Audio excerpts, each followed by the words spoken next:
नमस्कार विद्यार्थी मित्रांनो, स्वागत आहे तुमचं एम-पी-एस-सी लायब्ररी या यूट्यूब चॅनलमध्ये. आज आपण पाहणार आहोत कंबाईंड मेन्स 2024 जी दिनांक 29 जून 2025 रोजी म्हणजे नुकतीच जी परीक्षा झाली त्यामध्ये आलेले चालू घडामोडीचे प्रश्न आणि त्याची संभाव्य उत्तरतालिका. तर सुरू करूयात आजचा व्हिडिओ. तर माझ्यासमोर आता डी सेट आहे. त्यातील प्रश्न क्रमांक 11. तर प्रश्न आहे, आंबेडकर अ लाईफ या पुस्तकाचे लेखक कोण आहेत? पर्याय क्रमांक 1 आहे शशी थरूर. पर्याय क्रमांक 2 आहे हरी नरके. 3 नंबर पर्याय आहे नरेंद्र जाधव आणि 4 नंबर पर्याय आहे जयराम रमेश. आता लक्षात घ्या, जे चालू घडामोडीचे प्रश्न आहेत त्यामध्ये रिसेंटमध्ये जे काही पुस्तकं ज्या काही महत्त्वाच्या लेखकांनी लिहिलेले आहेत त्यावर खूप सारे प्रश्न विचारण्याची शक्यता अ, आपण वेगवेगळ्या परीक्षांमध्ये पाहिलेली आहे. आता इथे जो प्रश्न हा विचारलेला आहे, हे नुकतेच शशी थरूर यांनी हे पुस्तक लिहिलेले आहे, आंबेडकर लाईफ. म्हणजेच पर्याय क्रमांक 1 हे या प्रश्नाचं उत्तर आहे. त्यामुळे चालू घडामोडीमध्ये जे काही महत्त्वाच्या लेखकांनी पुस्तके लिहिलेली आहेत, यावर आपण फोकस करायला हरकत नाही. पाहूया पुढचा प्रश्न. प्रश्न क्रमांक 12. आता हा पुरस्कारावर आधारित प्रश्न आहे आणि हा जो प्रश्न आहे, हा जो आयोगाचा मोस्ट फेव्हरेट म्हणता येईल असा पुरस्कार म्हणजेच नोबेल पुरस्कार. तर 2024 मध्ये जे नोबेल पुरस्कार जाहीर झाले होते, त्यांच्या जोड्या इथे लावण्यासाठी विचारलेल्या आहे. तर लक्षात घ्या, ज्यावेळी हे काही महत्त्वाचे पुरस्कार विचारले जातात, तर त्यामध्ये नोबेल पुरस्कार असेल किंवा आत्ताच मी या अगोदरचा जो प्रश्न पाहिला, पुस्तकांचे लेखक असतील, तर अशा टाईपच्या प्रश्नांवर आपण वारंवार फोकस करणं गरजेचं आहे. आता हे जे पुरस्कार आहेत, हे आपण याचं उत्तर पाहूया. तर इथे भौतिकशास्त्र, रसायनशास्त्र, शरीर विज्ञान आणि साहित्य. आता शरीर विज्ञानमध्ये कन्फ्युजन होण्याची गरज नाही. शरीर विज्ञान म्हणजे थोडक्यात बायोलॉजी रिलेटेड जो पुरस्कार आहे तो. तर इथे आपण बाजूला मी त्याचं उत्तर दिलेलं आहे. तर फिजिक्ससाठीचा जो पुरस्कार आहे, तो जॉन हॉपफिल्ड यांना मिळालेला आहे. तर केमिस्ट्रीचा नोबेल पुरस्कार अ, हा डेव्हिड बेकर यांना मिळालेला आहे. तर फिजिओलॉजी म्हणजे शरीर विज्ञानचा पुरस्कार जो आहे, तो व्हिक्टर अँब्रोस यांना मिळालेला आहे. तर जो लिटरेचरचा जो पुरस्कार आहे, तो हॅन कॅंग यांना मिळालेला आहे. म्हणजेच इथे पर्याय क्रमांक 1 याचं उत्तर आहे. पुढचा प्रश्न पाहूया. प्रश्न क्रमांक 13. रतन टाटांना मिळालेल्या पुरस्काराबाबत खालीलपैकी कोणते विधान चुकीचे आहे? लक्षात घ्या, इथे चुकीचे विधान ओळखण्यासाठी विचारलेले आहे. तर पहिला जो हे आहे, पहिले जे वाक्य आहे ते आहे, त्यांना 2000 मध्ये पद्मभूषण पुरस्काराने सन्मानित करण्यात आलेले आहे. दुसरा जो दुसरे जे वाक्य आहे, ते 2008 मध्ये त्यांना पद्मविभूषण पुरस्काराने सन्मानित करण्यात आलेले आहे. तिसरे जे वाक्य आहे, ते 2023 मध्ये त्यांना उद्योगरत्न पुरस्काराने सन्मानित करण्यात आले आहे. तर जो चौथा जो पर्याय चौथे जे वाक्य आहे, ते आहे ते नोबेल पुरस्कार विजेते आहेत. आता लक्षात घ्या, एकतर मुळात हा प्रश्न इथे तयार का झाला? तर नुकतंच आपण मागील काही दिवसांमध्ये पाहिलेलं आहे. नुकतंच रतन टाटांचं निधन झालं. त्यामुळे त्यांच्यावर प्रश्न हा अपेक्षित होताच. तर त्यांना जे पुरस्कार वेगवेगळे भेटलेले आहेत, त्याबद्दलची देखील आपण आपल्याला माहिती असणं आवश्यक आहे. कारण ज्या अर्थी एखाद्या प्रसिद्ध व्यक्तीचं ज्यावेळेस निधन होतं, त्यावेळेस त्यांच्याबाबतची संपूर्ण माहिती आपल्याला असणं गरजेचं असतं. त्यामुळे हे वरील जे तीनही वाक्य आहेत, अ, ब, क म्हणजे पद्मभूषण, पद्मविभूषण आणि उद्योगरत्न हे तीनही पुरस्कार त्यांना मिळालेले आहेत आणि त्यांचे जे वर्ष त्यांनी दिलेले आहेत, ते देखील बरोबर आहे. आता चौथं जे वाक्य ते आहे, ते एकदा पहा. ते म्हणजे ते नोबेल पारितोषिक विजेते आहेत. आता हे खूप जनरलाइज स्टेटमेंट आहे. कारण रतन टाटा हे इंडस्ट्रियलिस्ट असल्यामुळे त्यांना नोबेल पारितोषिक मिळण्याचा काहीच संबंध उद्भवत नाही. मिळाला तर त्यांना शांततेचा पुरस्कार वगैरे मिळाला असू शकतो. परंतु आपल्याला याबाबतची माहिती अ, जर त्यांना पुरस्कार असा मिळाला असता, नोबेल पारितोषिक, तर आपल्याला तो नक्कीच माहिती झालेला असता. परंतु या ठिकाणी त्यांना कोणतंही नोबेल पारितोषिक भेटलेलं नाही. त्यामुळे ऑब्व्हियसली ड हा ड हे स्टेटमेंट चुकीचं आहे. परंतु लक्षात घ्या, त्यांनी खाली पर्यायमध्ये जे पर्याय तयार केले ते पहा. पर्याय क्रमांक 1 आहे फक्त अ, पर्याय क्रमांक 2 आहे ब आणि क, पर्याय क्रमांक 3 आहे फक्त ड आणि पर्याय क्रमांक 4 आहे फक्त क. तर यामध्ये ऑब्व्हियसली ड हे स्टेटमेंट चुकीचं असल्यामुळे पर्याय क्रमांक 3 हे उत्तर चुकीचं आहे. त्यामुळे अशा टाइपचे जे प्रश्न म्हणजे जे ईझी कॅटेगरीमध्ये मोडतात, परंतु आपल्या घाई-गडबडीमध्ये 1 तासाच्या पेपरमध्ये हे चुकण्याची शक्यता का असते? कारण घाई-गडबडीत आपण ड म्हणजे चौथा ऑप्शन आपण मारतो. परंतु या ठिकाणी खाली जे वेगवेगळे पर्याय दिलेले आहेत, अशा वेळी आपण नीट व्यवस्थित कॉन्सन्ट्रेटेड राहून पण हा प्रश्न सोडवायचा असतो. पाहूया आता पुढचा प्रश्न.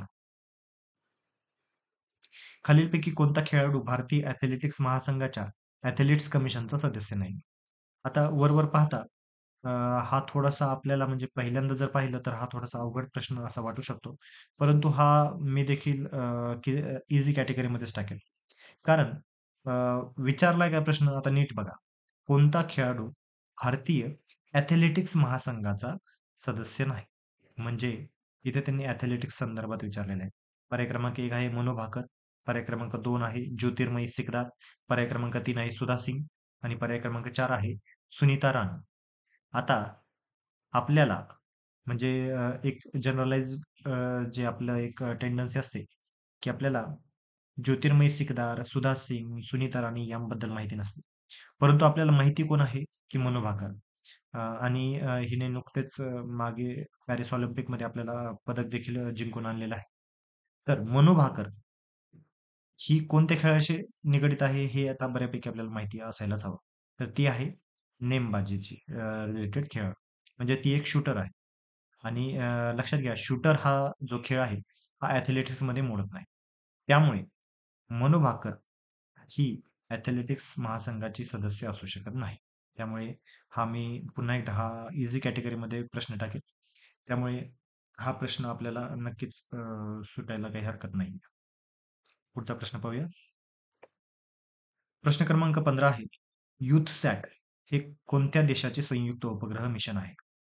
तर लक्षात घ्या त्यांनी आयोगाने हे जे काही चालू घडामोडीचे 10 प्रश्न फ्रेम केले, त्यामध्ये त्यांनी वेगवेगळ्या विषयांना टच करण्याचा प्रयत्न केलेला आहे. आता पहिला जो प्रश्न पाहिला तो पुस्तकाशी रिलेटेड आहे. दुसरा प्रश्न पुरस्काराशी आहे.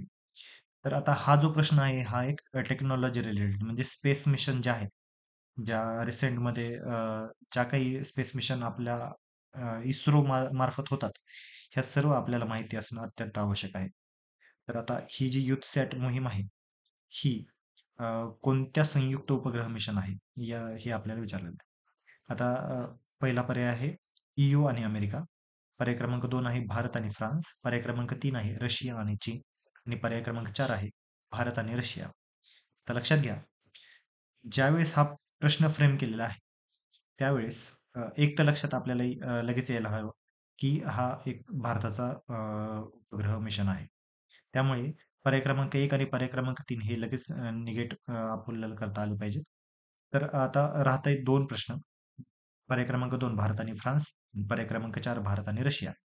यामध्ये देखील तुम्ही जर नीट लक्ष दिलं, तर पर्याय क्रमांक 3 मध्ये रशिया आणि चीन आहे आणि पर्याय क्रमांक 4 मध्ये भारत आणि रशिया आहे. म्हणजे रशियाचा उल्लेख 2 पर्यायामध्ये आलेला आहे आणि ही भारताची मिशन आहे, हे जर आपल्याला लक्षात आलं, तर त्यातून आपण उत्तरापर्यंत पोहोचू शकतो. ते म्हणजे भारत आणि रशिया पर्याय क्रमांक 4 हे याचे उत्तर आहे. आता प्रत्येक वेळीच अ, हे लॉजिक वर्क करेल असं नाही. परंतु ज्यावेळेस आपल्याला माहिती नसते, त्यावेळेस आपण अशा टाइपच्या लॉजिकचा आपण वापर करू शकतो. ठीक आहे. तर आता या प्रश्न क्रमांक 15 चे उत्तर आहे पर्याय क्रमांक 4 भारत आणि रशिया. प्रश्न क्रमांक 16. आता हा थोडासा मी डिफिकल्ट कॅटेगरीमध्ये टाकेल या प्रश्नाला. तर प्रश्न आहे, घानाचे नवनिर्वाचित अध्यक्ष जॉन महामा खालीलपैकी कोणत्या राजकीय पक्षाचे सदस्य आहेत? आता हा देखील एक चालू घडामोडीचा एक महत्त्वाचा प्रश्न आहे. तर एकतर त्यांनी घानाचे जे नवनिर्वाचित अध्यक्ष आहे, अ, हे ऑलरेडी त्यांनी दिलेले आहेत, म्हणजे जॉन महामा. तर त्यांची जी राजकीय पॉलिटिकल पार्टी होती, त्याबद्दल हा क्वेश्चन विचारलेला आहे. तुम्ही लक्षात घ्या, ही माहिती माहीत असणं आवश्यक नाहीये. तर ऑब्व्हियसली हा हा जो काही क्वेश्चन आहे, हा त्यांनी मुद्दामहून चुकण्यासाठीच टाकलेला असावा कदाचित. तर पर्याय क्रमांक 1 आहे कन्व्हेन्शन पीपल्स पार्टी. दुसरा आहे पीपल्स नॅशनल पार्टी. पर्याय क्रमांक 3 आहे नॅशनल डेमोक्रॅटिक काँग्रेस आणि पर्याय क्रमांक 4 आहे न्यू पॅट्रिऑटिक पार्टी. तर याचं उत्तर आहे पर्याय क्रमांक 3 नॅशनल डेमोक्रॅटिक काँग्रेस. तर अशा टाईपचे क्वेश्चन्स आपण त्या त्या वेळेच्या आपण आपल्या सद्सद्विवेक बुद्धीनुसार आपल्याला जे वाटते ते आपण ते लिहिणं अपेक्षित आहे किंवा हा प्रश्न आपण स्किप केला तरी चालतो. ठीक आहे. तर पाहूया पुढचा प्रश्न. प्रश्न क्रमांक 17 आहे. एम एस स्वामीनाथन यांच्याबाबत खालीलपैकी कोणते विधान खरे नाही? तर लक्षात घ्या, एम एस स्वामीनाथन यांचं देखील नुकतंच मागील काही महिन्यांमध्ये निधन झालं. तर ज्या पद्धतीने रतन टाटा यांच्याविषयी एक प्रश्न आलेला आहे, त्याच पद्धतीने एम एस स्वामीनाथन यांच्याबाबत देखील या ठिकाणी प्रश्न तयार झालेला आहे. तर आता हा प्रश्न नीट वाचा, कारण हा प्रश्न देखील आपल्याला कन्फ्यूज करू शकतो. तर पर्याय क्रमांक 1 आहे 1971 मध्ये त्यांना रॅमन मॅग्सेसे पुरस्काराने सन्मानित करण्यात आले. पर्याय क्रमांक 2 आहे त्यांनी आंतरराष्ट्रीय तांदूळ संशोधन संस्था फिलिपाईन्सचे प्रमुख पद भूषविले आहे. पर्याय क्रमांक 3 आहे त्यांना 2004 मध्ये राष्ट्रीय शेतकरी आयोगाचे अध्यक्ष म्हणून नियुक्त करण्यात आले. तर पर्याय क्रमांक 4 आहे त्यांना 1988 मध्ये प्रथम जागतिक अन्न पुरस्काराने सन्मानित करण्यात आले. आता जर आपण नीट अभ्यास केलेला असेल तर आपल्याला हे चारही जे काही पर्याय दिलेले आहेत, हे आपल्याला ओळखीचे वाटत असतील. कारण त्यांना रॅमन मॅग्सेसे पुरस्कार देखील भेटलेला आहे. त्यांना शेतकरी आयोगाचे अध्यक्ष म्हणून देखील नियुक्त करण्यात आलेले आहे. त्यांना जागतिक अन्न पुरस्काराने देखील सन्मानित करण्यात आलेले आहे.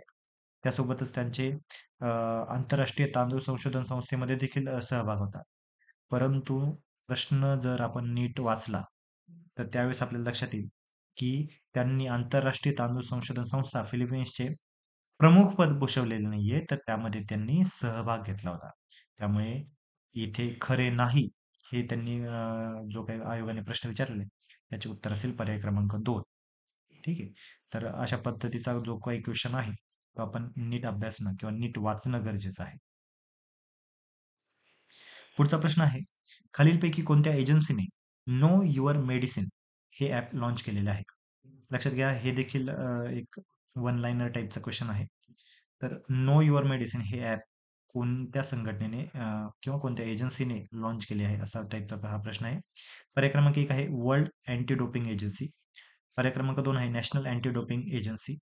पर्याय क्रमांक 3 आहे all India institute of medical sciences आणि पर्याय क्रमांक 4 आहे Indian council of medical research. आता जर याबाबत आपण काहीही वाचलेलं नसेल, अशा टाईपचे जे काही प्रश्न आहेत, ते शक्यतो आपण स्किप केलेले बरे. परंतु जरी आपल्याला हा प्रश्न किंवा अशा टाईपचा प्रश्न जर आपल्याला अटेम्प्ट करायचाच असेल, तर लक्षात घ्या, जे 2 पर्यायामध्ये की सारखेपणा आहे, तर त्या 2 पर्यायांपैकीच एक उत्तर लिहिणं कधीही चांगलं. त्यामुळे पर्याय क्रमांक 1 आणि पर्याय क्रमांक 2 पहा. पर्याय क्रमांक 1 आहे वर्ल्ड अँटी डोपिंग एजन्सी आणि पर्याय क्रमांक 2 आहे नॅशनल अँटी डोपिंग एजन्सी. आता दोन्हीही अँटी डोपिंग एजन्सी असल्याने अ, जे काही उत्तर आहे त्यालाच आधारित आयोगाने कदाचित दुसरा पर्याय निर्माण केलेला असावा. त्यामुळे आणि ज्या अर्थी हा प्रश्न एक नॅशनल कॅटेगरीचा वाटू शकतो. कारण वर्ल्ड अँटी डोपिंग एजन्सी अशा टाईपची नो युअर मेडिसिन अशा टाईपचे ॲप लॉन्च करण्याची शक्यता फार कमी आहे. त्यामुळे या प्रश्नाचे जे काही उत्तर आहे, तर ते आहे नॅशनल अँटी डोपिंग एजन्सी. आणि हे याचे उत्तर आहे. आपण म्हणजे पहा, की एक 50-50 पर्यंत जरी आपण पोहोचलो, तरी आपण हा उत्तर येण्याची आपली शक्यता वाढते. त्यामुळे हा तुमचा कॉल आहे, की अशा टाईपचे प्रश्न अटेम्प्ट करायचे की नाही. पाहूया पुढचा प्रश्न. प्रश्न क्रमांक 19 आहे. खाली दिलेल्यापैकी भारतीय निवडणूक आयोगाने विकसित केलेल्या कोणत्या माहिती आणि संप्रेषण तंत्रज्ञानाच्या आधारित ॲपच्या सहाय्याने नागरिक आदर्श आचारसंहितेच्या भंगाच्या किंवा खर्चाच्या मर्यादाच्या भंगासंबंधी तक्रार दाखल करू शकतात? आता प्रश्न जर वाचायला गेलो, तर आपल्याला असं वाटेल की किती क्लिष्ट असा प्रश्न विचारलेला आहे. परंतु खरं पाहायला गेलं तर तसं अजिबात नाहीये. त्यांनी एक आपल्या इलेक्शन कमिशनच्या रिलेटेड जे काही ॲप आहे, त्या संबंधीचा हा प्रश्न विचारलेला आहे. तर असं असं कोणतं ॲप आहे जे मॉडेल कोड ऑफ कंडक्ट म्हणजे आदर्श आचारसंहितेच्या भंगाच्या किंवा खर्चाच्या मर्यादा संबंधी तक्रार दाखल करण्यासाठी महत्त्वाचे असते. तर पर्याय क्रमांक 1 आहे KYCE-ECI. पर्याय क्रमांक 2 आहे एनकोर नोडल ॲप. पर्याय क्रमांक 3 आहे सी-व्हिजिल. पर्याय क्रमांक 4 आहे सुविधा कॅन्डिडेट. तर याचं योग्य उत्तर आहे तर पर्याय क्रमांक 3 सी-व्हिजिल. तर सी-व्हिजिल हे भारतीय निवडणूक आयोगाने विकसित केलेले एक ॲप आहे. ज्याच्या माध्यमातून आपण आदर्श आचारसंहिता असेल किंवा निवडणूक खर्चाच्या मर्यादा उल्लंघनाच्या तक्रारी असेल ह्या थेट आयोगाकडे पाठवू शकतो. तर लक्षात घ्या बाकीचे ॲप त्यांनी बाकीचे जे काही पर्याय आहेत ते त्यांनी कसे तयार केलेले आहेत तर पर्याय क्रमांक 1 जो आहे KYC-ECI हा विनाकारण तयार केलेला पर्याय आहे. अशा टाईपचा कोणतंही ॲप सध्या तरी अस्तित्वात नाहीये. पर्याय क्रमांक जो 2 आहे एनकोर नोडल ॲप हे निवडणूक आयोगाच्या अधिकाऱ्यांसाठी आहे आणि हे उमेदवारांचे विवरण असेल किंवा खर्च व्यवस्थापनासाठी हे ॲप आहे. पर्याय क्रमांक 4 जे आहे सुविधा कॅन्डिडेट हे उमेदवारांसाठी सुविधा पुरवणारा ॲप आहे. तर हे करारींसाठी नाही हे लक्षात घ्या. त्यामुळे याचे योग्य उत्तर आहे पर्याय क्रमांक 3 सी विजिट. तर चालू घडामोडीचा आजचा शेवटचा प्रश्न आहे. खालीलपैकी योग्य विधाने निवडा. पर्याय क्रमांक 1 आहे आयुष मंत्रालयाने विश्व होमिओपॅथी दिन 10 एप्रिल 2024 रोजी साजरा केला. पर्याय क्रमांक 2 आहे 10व्या आंतरराष्ट्रीय योग दिवस 2024 ची थीम राष्ट्र निर्मितीसाठी योग ही होती. आणि तिसरे वाक्य आहे आयुष मंत्रालयाने 11 फेब्रुवारी 2024 रोजी युनानी दिन 2024 साजरा केला. आता मी या प्रश्नाला देखील एक थोडंसं डिफिकल्ट कॅटेगरीमध्ये टाकेल.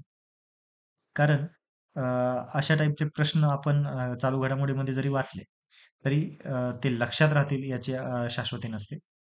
त्यामुळे आपण त्या वेळच्या आपल्या जे काही असेल सद्सद्विवेक बुद्धी असेल किंवा त्यावेळेस आपल्याला जे वाटेल त्यानुसार आपण याचं उत्तर लिहितो. तर शक्यतो याचं उत्तर बऱ्यापैकी मुलांनी वरीलपैकी सर्व लिहिलेलं आहे.